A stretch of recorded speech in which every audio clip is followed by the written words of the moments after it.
وفاق المدارس الشیعہ پاکستان کے نائب سربراہ علامہ سید مرید حسین نقوی نے لاہور انارکلی بازار میں ہونے والے بم دھماکے کی شدید الفاظ میں مذمت کی۔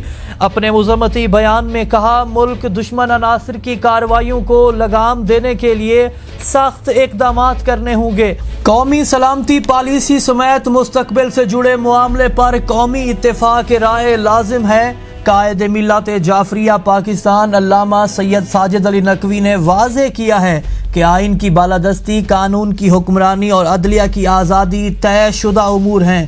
قومی سلامتی پالیسی جو امور خارجہ کے ساتھ امور داخلہ، معیشت اور دفاع کے ساتھ جڑی ہوئی ہے۔ قائد ملت جعفریہ نے کہا کہ تشکیل پاکستان اور دستور پاکستان 1973 کے موقع پر جس طرح اتفاق رائے پیدا کیا گیا، متحد و متفق ہو کر ہدف کی جانب بڑھا گیا، آج بھی اسی اسپرٹ کی ضرورت ہے۔ بعثت کے بعد پہلا پیغام ہی یہی دیا کہ لا الہ الا اللہ کہو تو فلاح پا جاؤ گے۔ اسلامی تعلیمات میں عقیدہ توحید کی بنیادی اہمیت ہے۔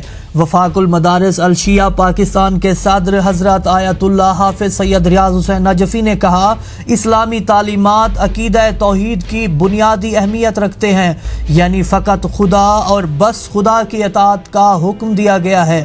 ہر کام میں خالق کائنات کی رضامندی کا خیال لازم ہے۔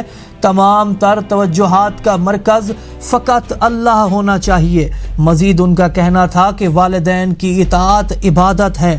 پیغمبر اکرم نے ایک نوجوان کو جنگ پر جانے کی اجازت نہ دی اور والدین کی خدمت کا حکم دیا۔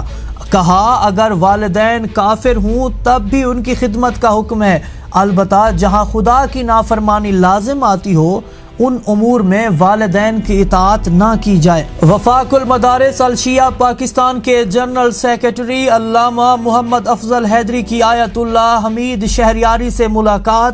اس موقع پر آیت اللہ حمید شہریاری نے اتحاد امت کے لیے پاکستان میں مجمع جہانی تقریب مذاہب اسلامی کے سابق رکن بزرگ عالم دین مرحوم علامہ قاضی سید نیاز حسین نقوی کی خدمات کو خراج تحسین پیش کیا۔ آیت اللہ حمید شہریاری نے کہا، عالمی سطح پر اتحاد امت کی کاوشوں میں اسلامی جمہوریہ ایران اور پاکستان کے علماء دانشوروں کی کاوشیں لائق تحسین ہیں، جن سے دنیا کے دیگر اسلامی ممالک مستفید ہو سکتے ہیں۔ ملک کے بحرانوں کا حل قرآن و سنت کی بالادستی ہے۔ نائب امیر جماعت اسلامی لیاقت بلوچ کا کہنا ہے کہ ملک کا مستقبل خطرات سے دوچار ہے۔ اگر اسلام کو چھوڑیں گے تو ملک کا شیرازہ بکھرے گا۔ ملک کے بحرانوں کا حل قرآن و سنت کی بالادستی ہے۔ ہم نے قرضوں، سود کی لعنت کا راستہ اختیار کیا، دنیا سے کشکول کا راستہ اپنایا، خود کو اغیار کی دہلیز کے سامنے جھکا دیا، جس کی وجہ سے ورلڈ بینک ہماری تہذیب، مسجد و محراب پر غلبہ پا چکی ہے۔